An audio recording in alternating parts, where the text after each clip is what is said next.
하도록 하겠습니다. 우리 함께 기도하고 시작하도록 하겠습니다.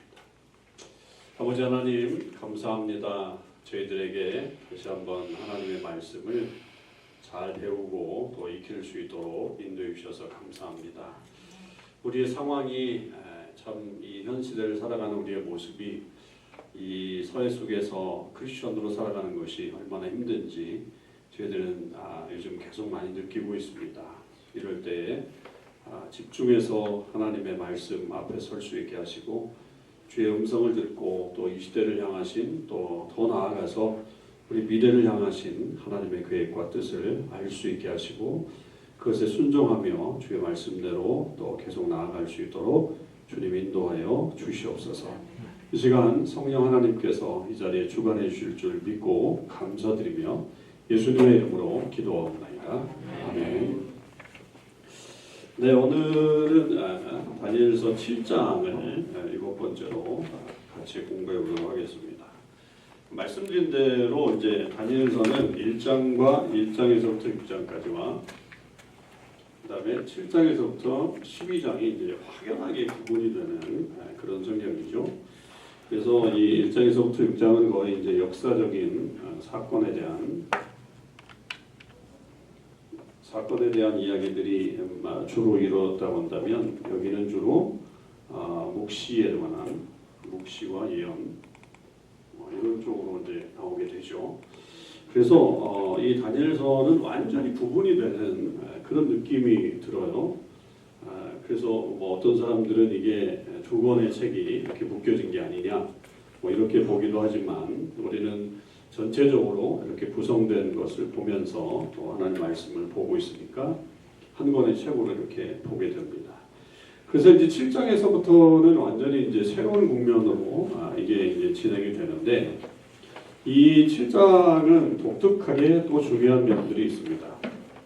이 7장은 굉장히 좀 중요한데 어떤 분은 그래서 다니엘서의 가장 중요한 부분이 7장이다 이렇게 보는 사람이 있고 또 어떤 분은 구약 성경에서 제일 중요한 성경이 7장이다 이렇게 보는 분들도 있고 심지어는 어떤 분은 성경에서 가장 중요한 부분이 다니엘서 7장이다 이렇게 이야기하는 구약학자겠죠. 이분들은 그런 신학자들이 있을 정도로 이 7장이 상당히 중요한 성경으로 이렇게 보고 있습니다. 그러니까 학자들이 보는 견해와 우리가 뭐 은혜 받는 건 좀 다르니까요. 그러니까 우리가 은혜 받는 거는 다니엘이 사자굴에 들어가서 뭐 나오는 어떤 그런 장면이라고 한다면 뭐 학자들의 견해에 있어서는 이게 신구약을 전체적으로 아우를 수 있는 어떤 내용이 들어가 있다 이렇게 이제 보는 거니까 학자들의 견해와 우리 신앙하는 사람들의 견해는 약간 좀 다르지만 그럴 정도로 이 7장이 상당히 중요한 그런 성경으로 보고 있습니다. 이 7장을 볼 때 이제 중요한 건 뭐냐면 우리가 뭐하고 같이 봐야 되냐면 다니엘서 2장과 함께 봐야 됩니다. 그래서 우리가 지난번에 2장에서 그 느부갓네살의 신상에 대한 공부를 했잖아요. 그래서 금으로 된 머리로부터 시작해서 쭉쭉쭉쭉 내려가는 어떤 그런 신상에 관한 이야기들이 결국에는 그게 이제 어떤 역사의 미래를 얘기했다면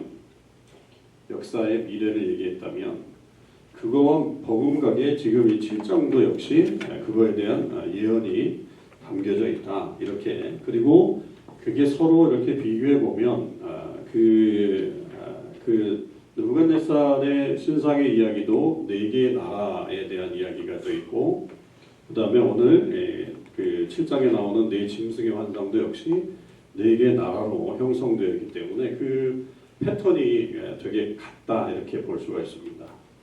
그런데 좀 다른 거는 2장과 좀 다른 측면의 어떤 내용들은 2장의 나라는 이렇게 그 굉장히 그 좋은 쪽에 그러니까 뭐라 그럴까요? 융성한 강성한 나라에서 점점 어떻게 보면 이렇게 좀 수그러드는 어떤 그런 쪽으로 역사 진행을 이렇게 보고 있죠. 그래서 더 강한 나라가 있고 그보다 좀 못한 나라가 있고 나중에는 뭐 철과 흙으로 뭐 같이 만들어진 굉장히 좀 그 부서지기 쉬운 그런 나라로 다 이제 형성하는 걸로 되어 있는데 7장은 역사를 이렇게 보진 않고 더 악한 거로 보게 되죠. 이렇게.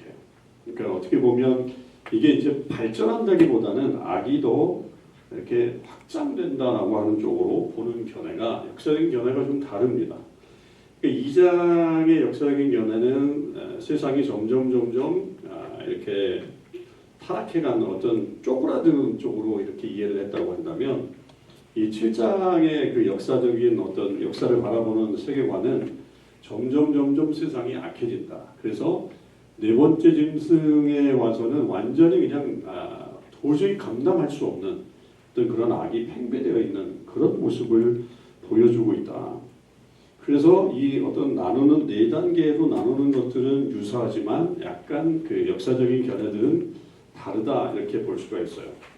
그래서 이거에 대해서 이제 학자들은 어떻게 보느냐면 이게 왜 그러면 2장과 7장이 같은 내용을 얘기해야지 왜 이렇게 다르냐라고 했을 때 결국에는 이 2장과 7장 사이에 2장은 느부갓네살 시대의 이야기고 그 다음에 7장은 벨사살 시대의 이야기거든요. 그러니까 느부갓네살의 초기의 이야기고 그러니까 바벨론의 형성기에 대한 어떤 내용이라고 한다면 이 7장은 벨사살의 원년에 이루어진 일이면 벨사살은 그 바벨론의 마지막 왕이었잖아요. 우리가 5장에서 보았듯이 그러니까 벨사살이 마지막 왕이었기 때문에 시대가 지나면서 다니엘의 역사적인 견해도 좀 달라졌을 것이다.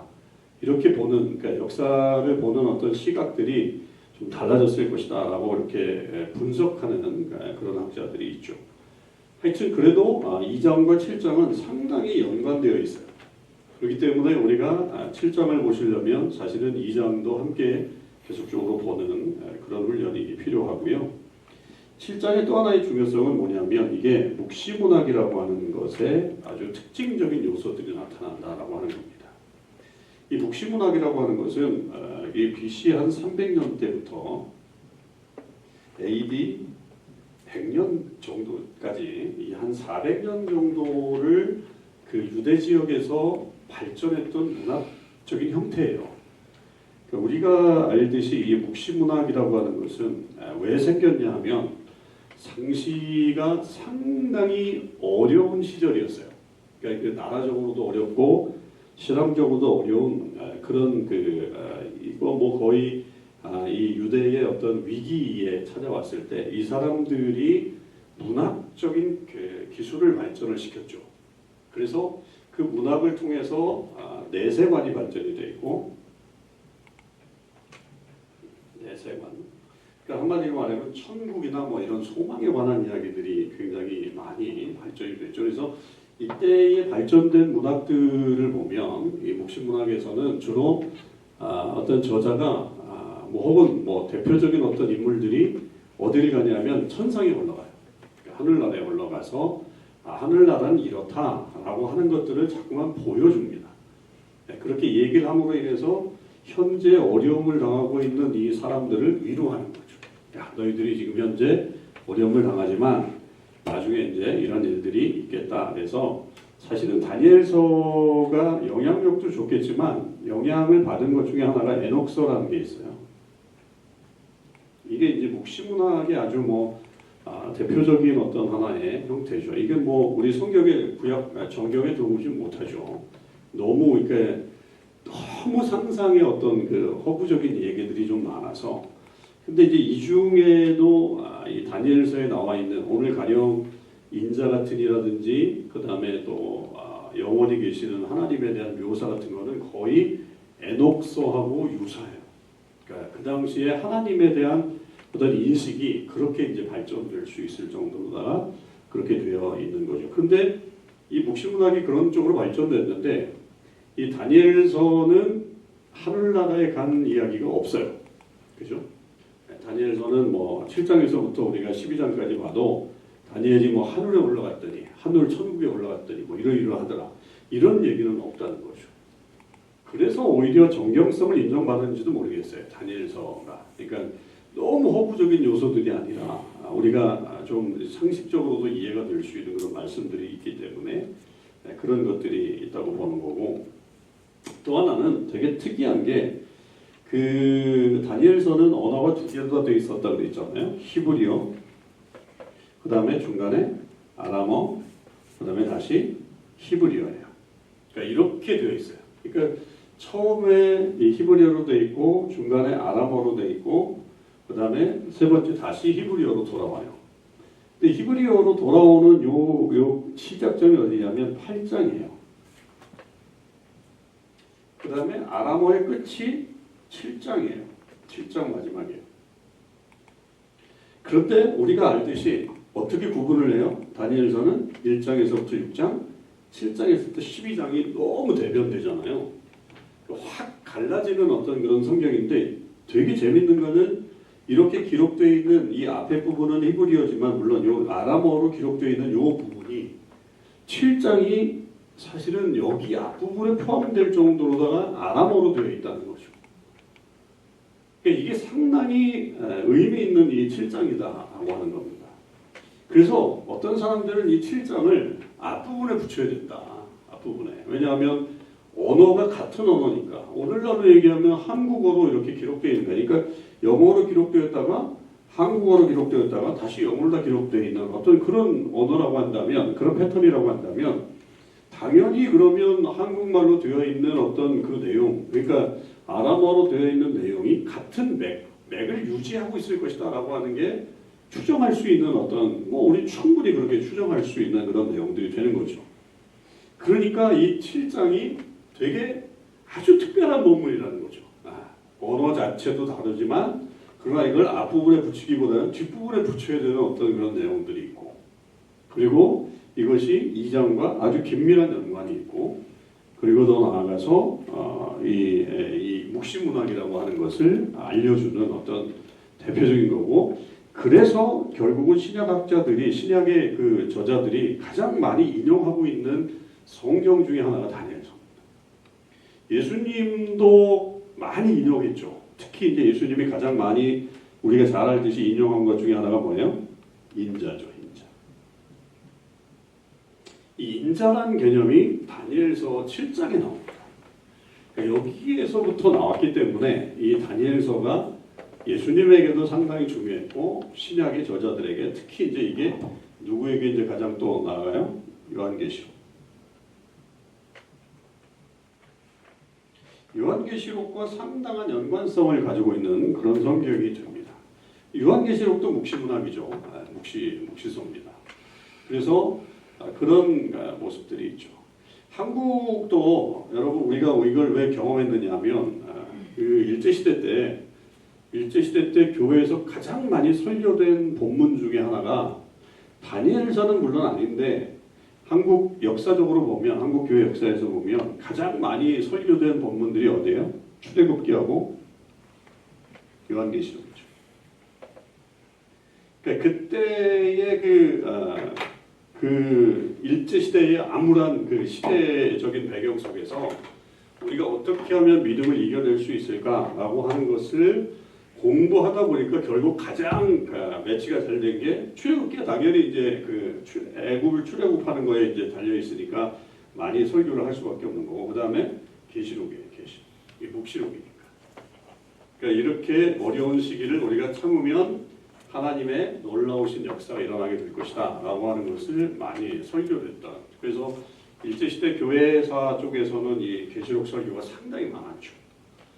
요즘 와가지고는 뭐 이런 것들이 이 다니엘서나 요한계시록을 강의하는 어떤 목사님들을 보면 세대주의적 종말론자들이 되게 많아서 그냥 어떤 종말에 대한 의구심을 품어주는 어떤 그런 모습이긴 하지만 원래 그런 의도이기보다는 현재의 삶을 어렵게 살고 있는 성도들에게 힘이 될 수 있게끔 하는 그런 의도로 이 성경이 이렇게 쓰여졌다 이렇게 보시는 게 훨씬 더 좋아요. 그래서 이 성경이 그냥 단순히 어떤 미래의 그 노스트라다무스의 어떤 예언서와 같은 그런 책이 아니라는 거예요.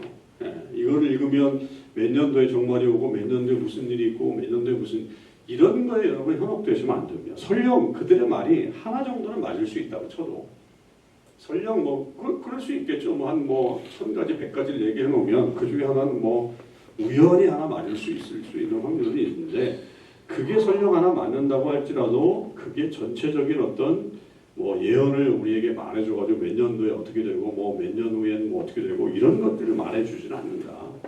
그런 거에 우리는 현혹돼서는 안 된다라고 하는 것을 좀 알 필요가 있겠습니다. 자, 그래서 우리는 이제 오늘 7장을 한번 공부해 보려고 이런 어떤 개관을 가지고서 7장을 한번 공부해 보도록 그렇게 하겠습니다. 이 방향이 바뀌니까 이게 잘 안 찍어지네. 힘을 줘야 되는데. 자, 7장은 뭐 여러 가지로 분류될 수 있는데 오늘 세 부분으로 이렇게 분류를 해서 1절과 8절, 그 다음에 9절에서부터 14절, 그리고 15절에서 28절입니다. 근데 뭐 1절에서부터 8절에 나오는 내용이 15절에서부터 나머지 28절까지 나오는 이 내용하고 사실은 이렇게 중첩이 됩니다. 왜냐하면 앞에는 환상에 대한 이야기고 뒤에는 그 환상을 해석해 주는 내용이기 때문에 사실은 우리가 이제 씨 뿌리는 자의 비유에서도 마찬가지잖아요. 예수님이 뭐 씨 뿌리는 이야기를 할 때 무슨 밭에 뭐가 떨어졌다, 어디에 뭐가 떨어졌다 이렇게 얘기하고 그 다음에 이것은 뭐다, 이것은 뭐다라고 하는 어떤 그런 설명을 해주시듯이 겹치듯이 여기도 이제 그런 장면들이 나오는 거죠. 자, 1절에서부터 8절을 신속하게 한번 제가 읽어보도록 하겠습니다. 바벨론 벨사살 왕 원년에 다니엘이 그의 침상에서 꿈을 꾸며 머릿속으로 환상을 받고 그 꿈을 기록하며 그 일의 대략을 진술하니라. 다니엘이 진술하여 이르되 내가 밤에 환상을 보았는데 하늘에 네 바람이 큰 바다로 몰려 불더니 큰 짐승 넷이 바다에서 나왔는데 그 모양이 각각 다르더라. 첫째는 사자와 같은데 독수리의 날개가 있더니 내가 보는 중에 그 날개가 뽑혔고 또 땅에서 들려서 사람처럼 두 발로 서게 함을 받았으며 또 사람의 마음을 받았더라. 또 보니 다른 짐승 곧 둘째는 곰과 같은데 그것이 몸 한쪽을 들었고 그 입의 이사이에는 새 갈빗대가 물렸는데 그것에게 말한 자들이 있어 이르기를 일어나서 많은 고기를 먹으라 하였더라. 그 후에 내가 본즉 다른 짐승 곧 표범과 같은 것이 있는데 그 등에는 새 날개 넷이 있고 그 짐승에게 또 머리 넷이 있으며 권세를 받았더라. 내가 밤 환상 가운데서 그 다음에 본 넷째 짐승은 무섭고 놀라우며 또 매우 강하며 또 쇠로 된 큰 이가 있어서 먹고 부서뜨리고 그 나머지를 발로 밟았으며 그 짐승은 전에 모든 짐승과 다르고 또 10뿔이 있더라. 내가 그 뿔을 유심히 보는데 보는 중에 다른 작은 뿔이 그 사이에서 나더니 첫 번째 뿔 중에 셋이 그 앞에서 뿌리까지 뽑혔으며 이 작은 뿔에는 사람의 눈 같은 눈들이 있고 또 입이 있어 큰 말을 하였더라. 이렇게 되어 있습니다. 자, 1절에 이 환상은 언제 봤느냐? 말씀드린 대로 벨사살 왕 원년이죠. 그러니까 지금 6장은 페르시아 시대까지 가기 시작했어요. 그죠? 페르시아 시대까지 갔는데 다시 7장은 바벨론 시대로 돌아갔다는 말이에요. 그러니까 이게 역사적으로 기술되어 있지는 않다. 이 성경이. 그래서 어떤 의미를 찾아 나가는 데 있어서 이게 환상으로 이렇게 보여진 것을 얘기하는데 그리고 여기에서는 앞부분에 있어서는 다니엘이 주로 그 환상을 보고 스스로 해석을 해내는 어떤 지혜자의 모습이었다고 한다면 여기에는 조금 뭐라고 할까요? 오히려 해석을 하지 못하는 어떤 다니엘의 모습이 여기서 이제 좀 보여지죠. 그걸 환상을 보면서 앓긴 하지만 뭐 어떤 심한 병아리 같은 걸 하긴 하지만 그러나 이 전체적인 해석은 다 하지 못하는 어떤 그런 면이 좀 다르고 그 다음에 앞부분에는 다니엘을 제3인칭으로 많이 사용했는데 여기서는 내가 밤에 환상을 보았는데 라고 하는 1인칭으로 많이 다니엘 스스로를 표현하고 있는 것들이 좀 다른 측면들이 있습니다. 그래서 이제 구분하게 이렇게 쉽게 우리에게 말해주고 있는 거죠. 자, 그렇게 해서 이제 환상을 보게 되었는데 그래서 이제 진술을 하는데 자, 2절 다니엘이 진술하여 이르되 내가 밤에 환상을 보았는데 하늘에 네 바람이 큰 바다로 몰려 불더니 라고 되어 있습니다. 이 네 바람이라는 게 뭘까요? 네 바람. 우리 말로는 네 바람 그러니까 좀 헷갈리지만 이게 무슨 말이냐면 동서남북 사방에서 바람이 한꺼번에 부는 거죠. 이건 상당히 이례적인 그런 그 모습이죠. 여러분 우리가 뭐 바람의 방향을 얘기할 때 북풍이 분다, 남풍이 분다, 남서풍이 분다, 북서풍이 분다 이렇게 얘기를 하지만 남북 동서풍이 분다 이런 말은 들어본 적이 없단 말이에요. 그러니까 한꺼번에 사방에서 바람이 분다라고 하는 말은 이건 굉장히 혼란스럽다라고 하는 어떤 그런 표현인 거죠. 굉장히 혼란스러운 그런 형편을 지금 말하는 거고, 동시에 이게 뭐냐면 내 바람이 분다라고 하는 말은 결국은 모든 지역에, 이 땅의 모든 지역에 임하게 된다라고 하는 그런 뜻입니다. 자, 그런데 여기에 중요한 게 뭐냐면 하늘의 바람이죠. 하늘의 바람. 하늘의 내바람이라는 말이죠. 그러니까 어디서부터 불어오느냐라고 한다면 하늘에서부터 불어온다라고 하는 그런 표현이거든요. 그러니까 결국 이 말은 이 예언이라고 하는 게 이 종말에 대한 어떤 이 예언이 우연이 되는 게 아니라 하나님이 의도적으로 지금 이것을 보여주시는 하나님의 의도성이 있다. 주님의 어떤 뜻과 계획이 하늘로부터 내려오고 있다라고 하는 것을 보여주고 있는 그런 내용이 이 표현입니다. 이게 이제 상징적으로 이렇게 보여지지만 이것이 하늘에서부터 하나님의 이제 계시가 내려와서 이 혼란한 세상 속에 전체적으로 불어오는 어떤 그런 역사다라고 하는 것을 말하고 있죠. 자, 3절 큰 짐승 넷이 바다에서 나왔는데 그 모양이 각각 다르더라라고 하는 거죠. 바다에서 나오죠. 이 짐승들은 바다에서 나옵니다. 이 바다라고 하는 곳이 왜 중요하냐? 바다는 사실은 뭐 백성을 얘기하기도 합니다. 그러니까 백성을 얘기는 하긴 하지만 그러나 어떤 좋은 뜻의 백성이기보다는 약간 혼란스러운 그런 악에서 헤어나지 못하는 그런 백성들을 상징하게 되는데 주로 이 성경에서는 바다가 하나님을 대적하는 존재로다가 나오죠. 하나님을 대적하는. 그래서 성경에 보면 그 바닷물이 더 이상 올라오지 못하도록 하나님이 경계를 정하셨다라고 하는 어떤 표현들이 있고, 그 다음에 뭐 예수님도 우리가 알듯이 갈릴리 바다를 건너실 때에 풍랑을 만나시는 어떤 그런 장면들이 다 영적인 상징적으로 보면 하나님을 대적하는 존재로다가 바다는 되어 있죠. 그러니까 결국 이 네 짐승이 바다에서부터 나왔다라고 하는 이 이야기는 결국 하나님을 대적하는 존재들이 있다라고 하는 것을 말하죠. 물론 바다도 하나님의 피조물입니다. 바다라고 뭐 따로 생긴 게 아니에요. 하나님이 창조하신 피조물인데 그럼에도 불구하고 이 악한 존재의 어떤 그런 모습들을 상징적으로 보여주죠. 그래서 여러분들 우리가 바다를 가만 보고 있으면 그냥 평온할 때는 되게 좋지만 한번 이렇게 뭐 요동이 칠 때는 진짜 무섭잖아요. 바다가 정말 무섭죠.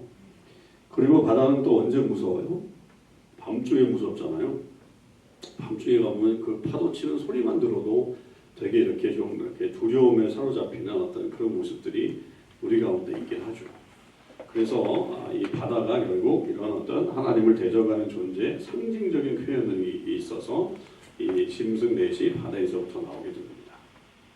자, 그럴 때에 이 짐승 넷이 이제 표현이 되는데 여러분 이 짐승들을 한번 보면 되게 특별하죠.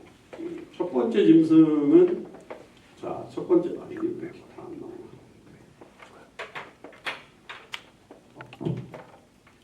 첫 번째 짐승의 모습은 어때요? 사자 같은데 독수리 날개가 있다. 여러분 이런 거 한번 뭐 인터넷에 보면 있을지 모르겠는데 저도 안 찾아보긴 했는데 뭐 그림으로 표현될 수 있을 것 같아요. 사자 같은데 독수리의 날개가 있다. 두 번째는 곰 같은데 한쪽 다리를 들었다. 뭐 다리 들고 그다음에 이 사이에 새 갈빗대를 물었다. 뭐 갈비를 물었다. 곰도 갈비를 좋아하는지 모르겠지만 지금 갈비를 물었다. 그 다음에 세 번째는 표범 같은데 등에는 새 날개가 있다. 네 번째 짐승은 이런 표현들이 없어요. 그냥 무서운 존재로다만 표현되죠. 네 번째는 네 번째를 보면 무섭고 놀랍고 강하고 뭐 이렇게 좀 약간 두려운 존재로 그냥 표현되어 있어요.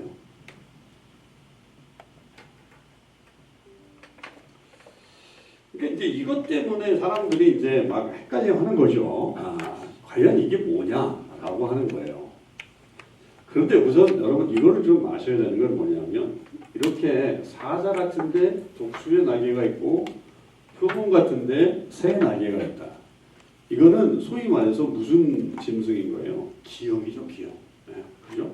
소위 말해서 짬뽕인 거잖아요, 짬뽕. 짬뽕이 또 나쁜 건 아닌데 짬뽕은 맛있는 건데. 하여튼 기형적인 동물의 형태라는 거죠. 성경의 동물 율법에서 동물을 얘기할 때 정한 동물이 있고 부정한 동물이 있어요. 근데 그 정한 것과 부정한 것은 이미 정해져 있단 말이에요. 성경의 율법적으로. 근데 심지어 부정한 것이라고 할지라도 기형은 아니에요. 그죠? 뭐 하나님 먹지 말라고 하는 그런 그 동물들은 분명히 있다고 하지만 돼지가 무슨 기형인가요? 기형이어서 예수님이 하나님의 율법을 먹지 말라고 그런 건 아니잖아요. 그러니까 이제 그런 것들이 분명히 있는데 여기에서 보면 사자, 독수리, 뭐 이건 뭐 갈비를 물고 있는 거니까 좀 다르지만 표범, 새날개 뭐 이런 것들은요 한마디로 기형적인 동물은 가장 부정적인 형태라고 봐야 되는 거죠. 율법에서는 도저히 인정할 수 없는 섞어짜기예요, 섞어짜기. 그러니까 뭐 이렇게 천을 두 개를 섞어서 짜지 말아라 이런 표현들이 있잖아요. 율법에 보면 그게 다 어떻게 보면 다 부정한 어떤 이야기들을 말하는 거기 때문에 지금 이 네 짐승 전체가 이야기하는 가장 핵심적인 것은 다 이것들은 다 부정한 짐승들이다라고 하는 거예요. 그것도 그냥 단순히 부정한 율법으로 도저히 해석해낼 수도 없는 그런 동물들이다라고 이해를 하셔야 돼요. 그렇게 이해하는 게 좋아요. 그냥 이게 뭐냐, 사자 같은데 독수리의 날개가 있으니까 이게 뭐냐 이런 것에 자꾸만 우리가 이게 포커스가 돼가지고 그런 거를 막 형상화시키고 막 이러려고 하는 게 보다는 결국 이렇게 말도 안 되는 짐승들이 결국은 나왔다 이런 말이에요. 그러니까 결국 이 네 가지의 어떤 동물 속에서 보여지는 것은 뭐냐면 이 세상 나라가 결국 이게 세상의 왕과 나라를 얘기하는 거잖아요. 그 천사도 얘기하고 해석해 주는데 결국 이 세상 나라가 하나님 앞에 온전히 순종하는 나라들로 되지 않고 오히려 하나님을 대적하는 그런 존재들로 서고 있는 그런 나라들의 모습을 말해주고 있다라고 하는 것을 우리에게 들려주려고 하는 이 환상이 그걸 우리에게 말해주고 있는 거죠. 그래서 보통은 이제 이거를 뭐로 해석하느냐 하면 학자들은 결국 그래도 뭐 해석을 해내야 되잖아요. 그냥 이게 그냥 그런 것이다라고만 얘기하면 학자들의 체면도 사라지고 공부하는 사람들이 좀 그렇잖아요. 그렇게 공부하면 나도 하겠다 이런 얘기가 나오니까 그런 얘기 안 하도록 하기 위해서 열심히 연구를 하는 거잖아요. 그럴 때 이제 견해들 조금씩 차이가 있는데 보통은 이제 이 사자는 뭘 얘기하냐면 이게 잘 나오는요. 바벨론을 얘기하죠. 바벨론. 특별히 이제 이 사자의 어떤 그 모습 속에서 여러분 보면 사자 가운데 사자 같은데 독수리 날개가 있더니 보는 중에 그 날개가 뽑혔고 이게 느부갓네살이 결국 중간에 약간 정신 이상이 오잖아요. 그렇게 해가지고 어떤 좋지 않은 모습을 보였고 또 땅에서 들려서 사람처럼 두 발로 서게 함을 받았다. 이게 좀 인간처럼 되었다. 다시 돌아오게 되었다라고 하는 것으로 얘기해서 이 첫 번째의 이 짐승은 바벨론을 대표하는 것이다. 이렇게 이제 보게 되고요. 둘째는 이 곰과 같은데 그것이 한쪽 몸을 들었고 요거는 8장에서 좀 나오니까 좀 뒤에 보고요. 이사야의 새 갈빗대를 물었다라고 하는 말은 결국 새 나라를 잡았다, 잡아먹었다 이런 표현들을 이제 설명할 수 있는 거죠. 상징적으로. 그래서 이스라엘이 많은 고기를 또 먹으라 이렇게 이제 말씀하신 게 이게 결국 메데 파사죠. 메디아, 페르시아. 이 메디아 페르시아는 어느 나라를 이기고 이게 됐냐면 가장 먼저는 바벨론을 이겼죠. 바벨론. 세 갈빗대가 이제 나오죠. 바벨론. 그다음에 리디아. 그다음에 이집트. 이 세 나라를 이기고서 이 메데파사 제국이 형성이 됐단 말이에요. 그러니까 이 세 갈빗대를 입에 물었다라고 하는 말은 결국 이 메디아 페르시아는 결국 페르시아가 나중에 이제 이 전체를 다 이제 그 어우르기 때문에 이게 같은 연결선상에서 보는 나라입니다. 그래서 이렇게 세 나라를 먹고서 이렇게 나왔다라고 하는 거죠. 그 다음에 세 번째 짐승은 표범인데 등에 새 날개 넷이 있다, 머리도 넷이다라고 하는 거잖아요. 그래서 표범은 상당히 민첩하고 빠르잖아요. 그래서 이제 이거는 뭐로 보느냐면 결국 그리스의 알렉산더 대왕.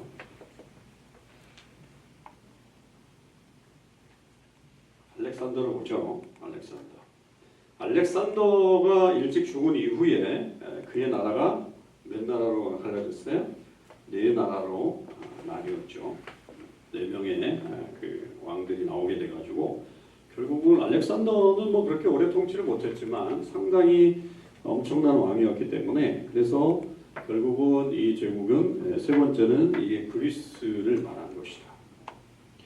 그리고 네 번째가 이제 가장 두려운 존재인데 뭔가 이렇게 형상으로도 말할 수 없는 정말 무섭고 뭐든지 먹어 부서뜨리고 나머지를 발로 밟는 어떤 그런 나라고 그 다음에 열뿔이 있었다. 열뿔.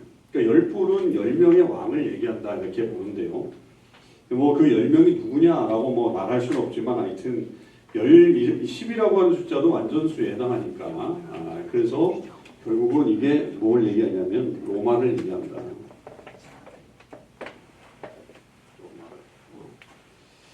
그래서 과연 그 다니엘이 로마까지 예언을 했겠느냐? 로마까지 예언을 했겠느냐? 그러니까 보통은 학자는 좀 다른 사람들도 있어요. 이걸 바벨론, 이걸 메데, 그 다음에 이걸 페르시아, 그 다음에 이걸 그리스 이렇게 보는 사람들도 있긴 있어요. 그렇게 보는 사람 중에 하나는 그 다니엘이 이 시대까지 어느 정도 이 시대까지 살았기 때문에 예언이 아니라 그냥 현실적으로 나타난 역사를 그린 것이다라고 이렇게 이제 말하는 이들이 있단 말이죠. 그러니까 성경을 예언으로 보는 게 아니라 그냥 그렇게 비평학적으로 보려고 하는 사람들도 있는데 보통은 이렇게 봅니다. 바벨론, 메데 페르시아, 그다음에 그리스, 로마 이렇게 이제 보는 게 일반적인 어떤 견해들이에요. 그래서 이것은 이제 다니엘이 예언을 하게 되었다라고 하는 거죠. 그래서 여기에 보면 이 열뿔이 나오는데 여기서 중요한 게 이제 마지막 나오는 작은 뿔이잖아요. 열뿔이 있고 그 다음에 작은 뿔이 하나 나오고 그 다음에 이 작은 뿔이 나왔는데 앞에 3개 뿔을 죽였다고요. 3분의 1이죠.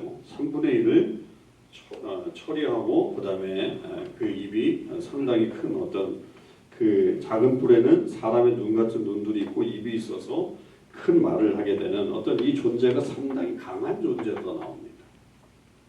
그래서 이제 다니엘은 사실은 어떻게 보면 별로 이 앞에 이 세 나라에는 관심이 없어요. 나중에 보면 이 관심이 없는 그런 모습을 보여주는데 15절 이하에 보면 보세요. 나 다니엘이 중심에 근심하여 내 머릿속의 환상을 나를 고민하게 하는데 내가 그 곁에 모셔선 자들 중에 하나에게 나아가서 이 모든 일의 진상을 물으매 그가 내게 말하여 그 일의 해석을 알려주며 이르되 이 그 내 큰 짐승은 세상에 일어날 내 왕이라 지극히 높으신 이의 성도들이 나라를 얻으리니 그 누림이 영원하고 영원하리라. 이에 내가 19절 이에 내가 넷째 짐승에 관하여 확실히 알고자 하였으니 그러니까 이 앞에 세 나라는 다니엘이 충분히 알 수 있는 나라라고 하는 거죠. 근데 마지막 이 네 번째 짐승은 뭔가 이렇게 뚜렷하게 보여지지 않는 어떤 그냥 두려움의 그런 모습이었기 때문에 넷째 짐승에 관하여 확실히 알고자 했으니 그것은 모든 짐승과 달라서 심히 무섭더라. 그 이는 쇠요 그 발톱은 노시니 먹고 부서뜨리고 나머지는 발로 밟았으며 또 그것의 머리에는 10뿔이 있고 그 외에 또 다른 뿔이 나오매 세 뿔이 그 앞에서 빠졌으며 그 뿔에는 눈도 있고 큰 말을 하는 입도 있고 그 모양이 그의 동료보다 커 보이더라. 이렇게 얘기하면서 이 마지막 네 번째 짐승과 이 작은 뿔에 대한 이 해석이 잘 안 되는 거예요. 이게 잘 모르겠는 거예요. 다니엘도. 그래서 지금 이 천사에게 이것이 과연 무엇이냐라고 하는 것을 이제 묻게 되는 이 장면이 나오는 거죠. 그래서 이제 다니엘이 본 거는 이런 환상입니다. 자, 이런 환상 중에 문제는 또 하나가 뭐냐면 이와 동시에 그러니까 구절에서 보면 내가 보니 왕좌가 놓이고 그러니까 이게 장면이 이렇게 바뀌는 그런 장면이기보다는 그러니까 우리가 뭐 얘기할 때 드라마를 볼 때 이렇게 딱 보고 이렇게 한 다음에 그 다음에 다음 뭐 편으로 넘어가는 게 아니라 사실은 지금 이 이야기는 어떻게 지금 진행되고 있느냐면 거기에 보면 11절 그때에 내가 작은 뿔이 말하는 큰 목소리로 말미암아 주목하여 보는 사이에 짐승이 죽임을 당하고 그의 시체가 상한 바 되어 타오르는 불이 던져졌다 이렇게 이제 표현하잖아요. 그러니까 만약에 이걸 우리가 환상을 TV로다가 이렇게 본다고 한다면 TV의 화면이 이렇게 반으로 나뉠 거예요. 그래서 이 밑에서 이 짐승에 대한 어떤 이런 환상들을 이렇게 보고 있는 상황 속에 뭐가 보이기 시작했냐면 9절에 이 하늘이 보이기 시작합니다.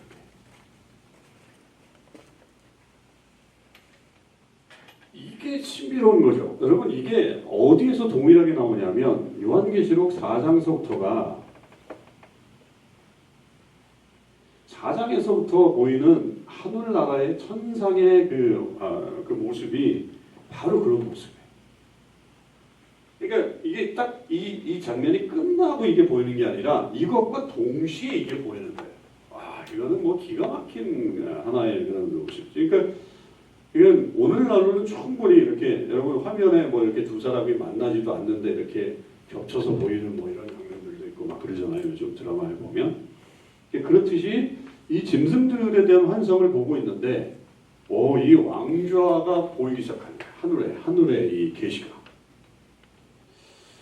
결국 이 이야기의 이 7장의 이 이야기는 결국 우리에게 뭘 들려주냐 하면 이 세상의 어떤 이 돌아가는 이 세상의 이야기이지만 결국 그것이 누가 보고 있느냐면 하나님이 보고 계시다는 거고 하나님이 그거를 다 알고 계시다는 거고 심지어 거기에 책을 앞에다 두고 있다라고 하는 말은 결국 이 사람들이 이 존재들이 다 심판을 받게 될 것이다라고 하는 거. 그런 것들을 명확하게 보여주는 장면이 여기서 이제 보이죠. 자, 9절. 내가 보니 왕자가 놓이고 옛적부터 항상 계시니가 좌정하셨는데. 자, 옛적부터 항상 계시니. 옛적부터 항상 계시니. 옛적부터 항상 계셨다라고 하는 말은 태초부터 계셨다라고 하는 말로 바꿀 수가 있겠죠. 그러니까 결국 누구예요? 하나님이죠. 그러니까 하나님이 보이는 겁니다. 하나님이. 그러니까 자기가 천상에 올라간 걸 보여주지 않잖아요. 여기서 올라갔다는 표현을 쓰고 있지 않고 보인다라고 하는 표현을 썼단 말이에요. 그러니까 아까 말씀드린 대로 목신문학에서는 거의 올라간다는 말이에요. 거의 내가 천상에 올라가 보니 이런 표현을 쓰지만 여기서 다니엘은 그냥 보는 거죠. 환상을 천국을 보는 거예요. 그게 이제 좀 다르죠. 그랬더니 항상 계시니가 좌정하셨는데 그의 옷은 희기가 눈 같고 그의 머리털은 깨끗한 양털과 같고 그의 보좌는 불꽃이요 그의 바퀴는 타오르는 불이며 라고 하는 것은 결국 그의 옷은 희기가 눈 같다라고 하는 말은 도덕적인 순결함이죠. 순결함을 표현할 때 희다라고 하는 표현을 하는 거고 머리털이 양털 같다라고 하는 말은 나이가 들었다. 뭐 옛적부터 계시니까 나이가 들었다라고 하는 뜻이고 불꽃이고 그 다음에 타오르는 불이다라고 하는 것은 심판하시는 분이시다라고 하는 거죠. 하나님을 표현할 때 우리가 불로 표현하는 게 구약에 많죠. 그러니까 그 불이라고 하는 게 상당히 그 구약에서 굉장히 강한 이미지로 표현되니까 그래서 엘리야도 하늘에서 불이 내려오잖아요. 그러니까 그런 거를 보면 이 불이라고 하는 건 하나님의 임재와 특히 심판을 얘기할 때 쓰는 어떤 그런 표현이죠. 그래서 불이 강처럼 흘렀다. 10절에. 그리고 그의 앞에 나오며 그를 섬기는 자가, 이건 천사를 얘기하겠죠. 천천히요 그 앞에 모셔선 자는 만만이며. 그러니까 상당히 많은 천사들이 거기에 있었다라고 하는 거예요. 그리고 그 앞에는 뭐가 있어요? 책들이 펴납니다. 심판을 베푸는데 책들이 펴나있더라. 우리가 알듯이 생명책이라고 볼 수 있겠죠. 그 책들이 놓여 있는 이 하늘나라의 환상을 지금 다니엘이 보게 된 겁니다. 그때에 내가 작은 뿔이 말하는 큰 목소리로 말미암아 주목하여 보는 사이에 이 작은 뿔이 굉장히 강하죠. 굉장히 강하게 등장하고 있어요. 짐승이 큰 목소리로 말미암아 거기를 이제 바라보는 거예요. 그러니까 뭔가 이 작은 뿔이 아주 큰 일을 지금 행하고 있는 것을 동시에 보고 있는데 천상이 이제 보이는 거예요. 짐승이, 그 다음에 그 보는 사이에 짐승이 죽임을 당한단 말이에요. 누가 죽였어요? 하늘에 계신, 옛적부터 계신, 항상 계신 이가 그를 죽인 거죠. 짐승을 죽임을 당하고 그 시체가 상한 바 되고 타오르는 물에 던져졌다. 결국은 파괴되는 어떤 그런 모습이죠. 그 남은 짐승들은 그의 권세를 빼앗겼으나 그 생명은 보존되어 정한 시기가 이르기를 기다리게 되었도다. 그러니까 이 작은 뿔이 이렇게 제거를 당했지만 앞에 이 뿔들도 죽지는 않고 계속적으로 보존되어서 정한 시기가 이르기를 기다리게 되었다. 이런 표현들이 있는데 이거는 그래서 뭐라고 표현하냐면 이 어떤 거를 왜 다 죽지 않고 남았느냐라고 한다면 이 시대가 바벨론의 문화 같은 게 이 페르시아가 생겼다고 여러분 그 문화가 없어지진 않잖아요. 그러니까 우리가 일본의 지배를 받아가지고 그 잔재가 그냥 45년 그 해방됐다고 해가지고 싹 없어지진 않았단 말이죠. 그 문화가 그대로 또 스며드는 것들도 있잖아요. 그죠? 그래서 뭐 이번에 제가 뭐 우리 젊은이들한테도 얘기했는데 한국에 가면 지하철이 1호선은 왼쪽으로 가죠. 네.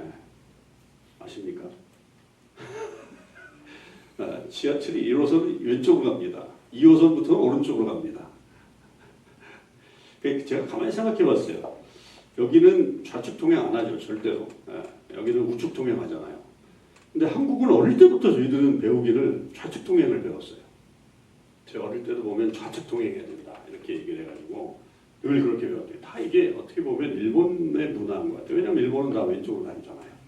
왼쪽으로 다니고 그렇게 하기 때문에 이런 문화들이 아직도 그렇게 남아있었구나 라고 하는 것들을 많이 보게 되죠.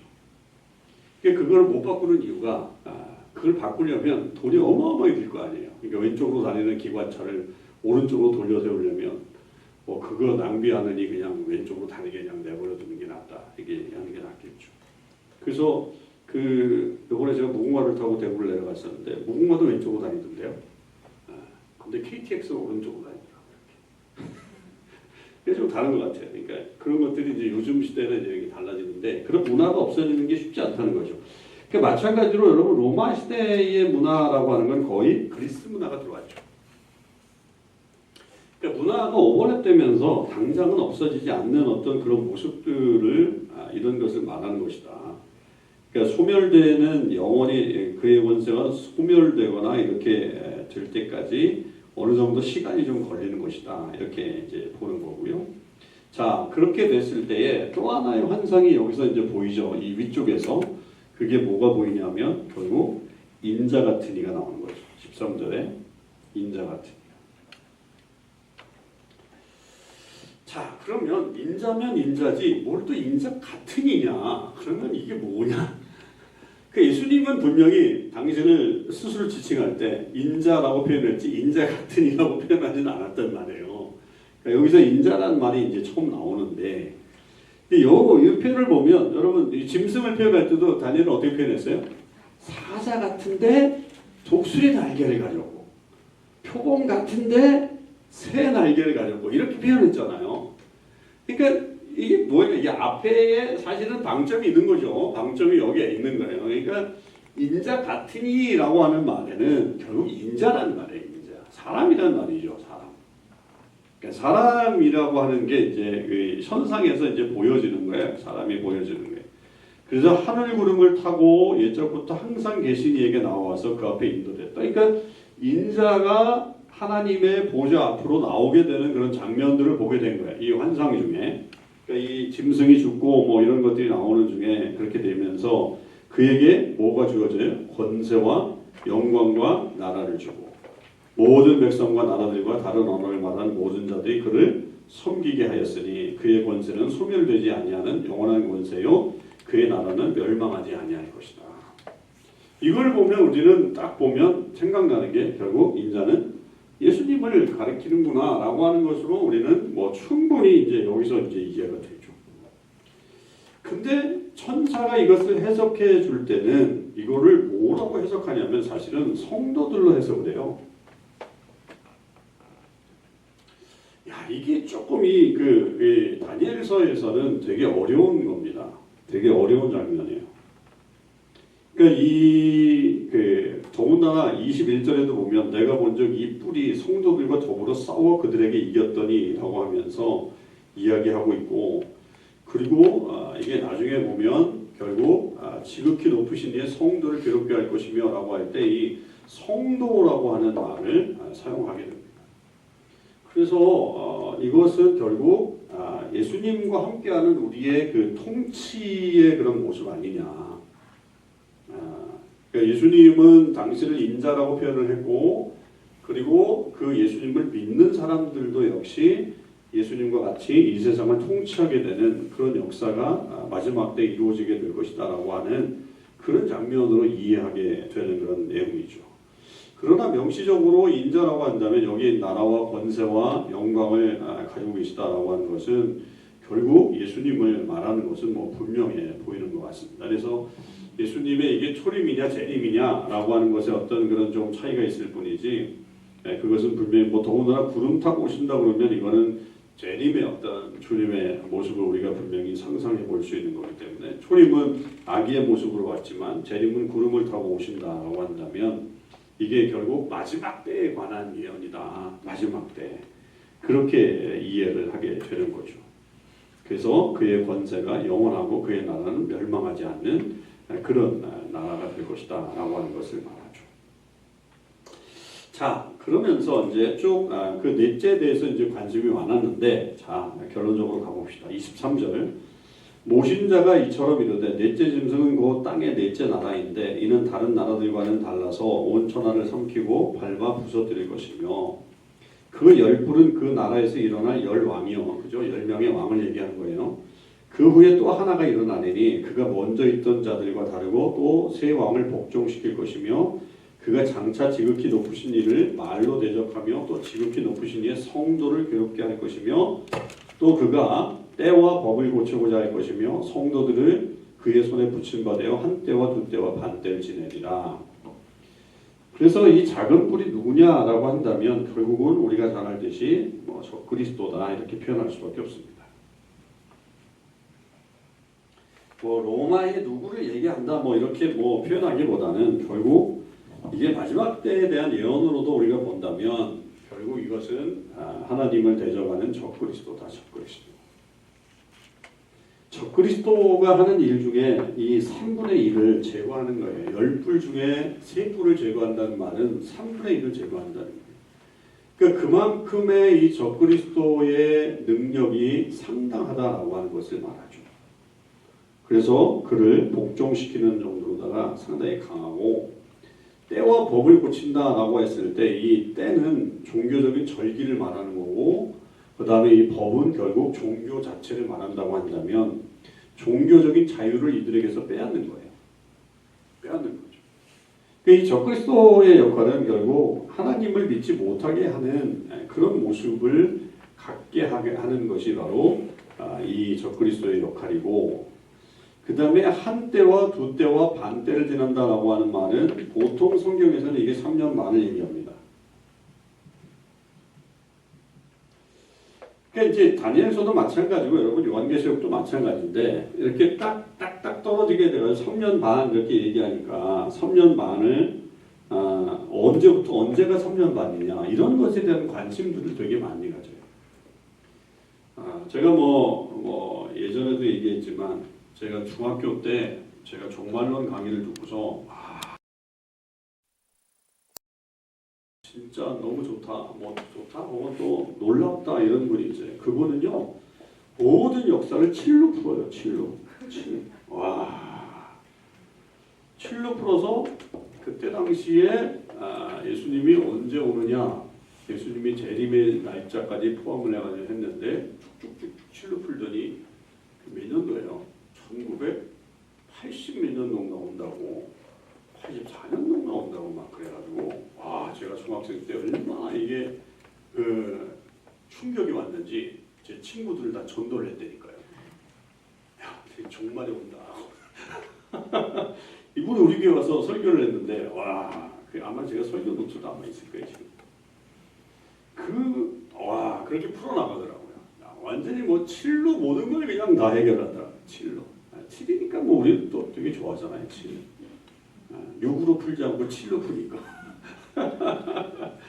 오긴 몰라요. 지금 2024년인데 지금까지도 얼마 전에도 한번 그런 강의를 했다고 뭐 얘기를 하는 것 같은데 지금 뭐라고 얘기하는지 모르겠는데 3년 반이에요. 한때, 두때, 반때는 결국 3년 반인데 이게 결국 이거는 뭘 얘기하느냐라고 한다면 3년 반만 뭐 이렇게 하고 성경에 나와 있는 게 꼭 우리의 얘기하는 365일에 3년 반을 얘기하는 것보다는 이게 7년의 반이잖아요. 그죠? 7년의 반으로 생각을 하면 돼요. 7이 완전수라고 한다면 7년의 반이라고 한다면 이건 짧은 기간을 얘기하는 거예요. 그렇게 길지 않은 기간. 이렇게 이해하시면 돼요.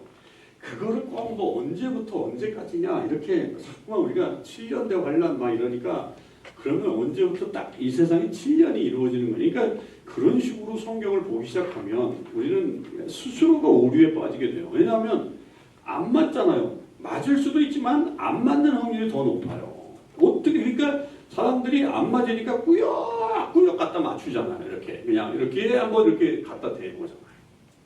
안 맞는 거를. 이게 대보니까 결국 찢어지고 이게 안 맞는 거예요. 결국 그런 모습인 거죠.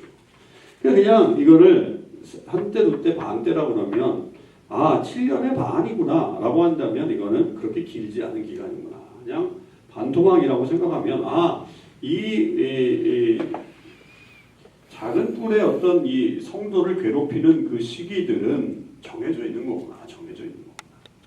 그러니까 그것에 대해서 우리가 두려워할 필요가 없는 거지 그거를 굳이 언제부터 언제냐 이런 것으로 파악하면 되지 않는다라고 하는 거죠.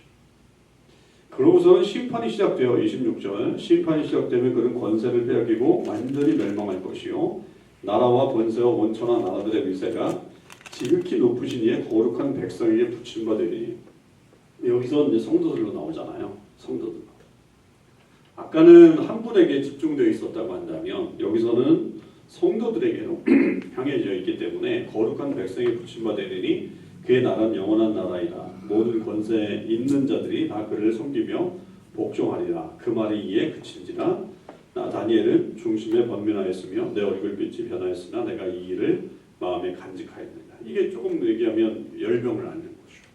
이게 해석이 잘 안 되는 어떤 그런 그 앞에는 아주 깔끔하잖아요. 지혜자로서 어떤 깔끔한 그 다니엘의 모습이었다고 한다면 여기는 뭔가 이렇게 알긴 아는 것 같은데 깔끔하게 다 알지 못하는 거. 그게 결국은 뭐겠어요? 미래에 대한 이야기잖아요. 여러분 우리가 미래를 어떻게 다 알겠어요? 미래에 대해서. 우리도 지금 이 이야기를 돌아보면서 보니까 이게 바벨론, 메디아, 페르시아, 그 다음에 여기 그리스, 로마 이런 거로 우리가 파악이 되지 사실 우리가 이 시대에 살았다고 한다면 이걸 어떻게 알겠어요? 알 수가 없는 거잖아요. 앞으로 100년, 200년 후에 일어날 일들을 어떻게 아냐고요. 그러니까 우리도 역시 이 종말에 대해서 깔끔하지 않아요. 여러분 예수님의 재림에 대해서 깔끔하게 알려주는 사람이 세상에 어디 있어요? 이런 건 다 이단입니다. 다 이단이에요. 어떻게 알아요? 주님도 모른다고 그랬는데 오직 아버지만 아신다고 그랬는데 어떻게 아냐고요. 그래서 몇 년도에 뭐 오신다. 몇 년도. 여러분 이런 말에 진짜 현혹된다면 진짜 어리석은 사람이에요. 진짜 어리석은 사람. 다니엘도 이런 어떤 안타까움이 있었다. 자기 어떤 정말 풀리지 않는 그런 것들 때문에 아파하는 그런 모습들이 여기서 보이는 거죠. 그래서 우리도 이 뭐 미래를 꼭 알려고 하는 게 사실 중요한 건 아니죠. 우리가 요한계시록 읽든지 뭐 다른 성경을 다 읽든지 중요한 거는 예수님이 왜 그런 말씀하셨고 왜 성경이 이런 얘기를 하느냐라고 한다면 결국 이 적그리스도나 예수님 배척하는 하나님 배척하는 그다음 배반하는 이런 족속들은 다 하나님의 권세 안에 있는 거고 그러면 우리는 하나님을 온전히 믿으면서 결국 우리가 심판자의 자리에 서게 된다. 예수님과 함께 서게 되는 그런 그 모습이 있다라고 하는 것을 우리가 안다면 굳이 오늘에 일어나는 일들 때문에 우리가 그렇게 안타까워하거나 굳이 미래에 대해서 이렇게 알아가지고 뭔가를 더 사람들에게 현혹시키려고 하는 그런 것에 빠지지 않는다라고 하는 것을 우리는 알 수 있죠. 자, 오늘 7장을 한번 봤는데요. 여러분 그래서 이 7장이 상당히 중요하고 우리가 이 7장이 사실 요한계시록을 해석하는 터전이 됩니다. 여기에 상당한 부분이 요한계시록에 다시 나오게 되죠. 그런 걸 우리가 잘 먼저 이해를 하고 그런 속에서 우리가 하나님의 이 메시지를 어떻게 들어서 결국 이 메시지 속에서 이 시대를 어떻게 살 것인가 우리는 정말 그리고 이 세상 권세가 결국 이 짐승의 나라들이 아무리 팽배한다고 하지만 결국 심판은 하나님이 하시는 거예요. 이 왕자를 우리가 볼 수 있어야 돼요. 여러분 그 하나님을 보면 사실은 이것에 대해서 별로 염려하지 않아요.